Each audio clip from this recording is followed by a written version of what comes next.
দেশের সবচেয়ে বড় আবাসন প্রকল্পে পুনর্বাসনের জন্য জলবায়ু উদ্বাস্তুদের প্রকৃত তালিকা করতে গিয়ে বাধার মুখে পড়েছেন কক্সবাজার জেলা প্রশাসনের একটি দল।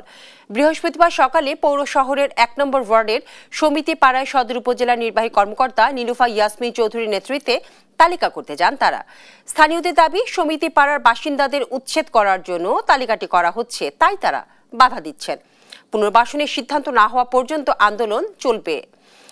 কক্সবাজারের অতিরিক্ত জেলা প্রশাসক নিজামুদ্দিন আহমেদ জানান, ফ্ল্যাট বরাদ্দ দিতে গেলে সরকারি কিছু নিয়ম রয়েছে, তারই পরিপ্রেক্ষিতে প্রশাসনের একটি দল তালিকা করতে গিয়েছে সমিতি পাড়ায়।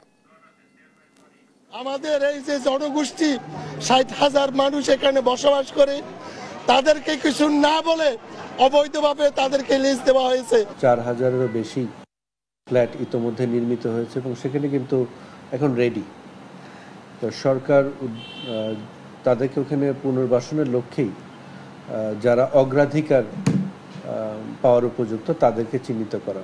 যেই ১১০টি পরিবার কথা বলা হয়েছে তাদেরকে আমরা অন্য জায়গায় রিলোকেট করেছি।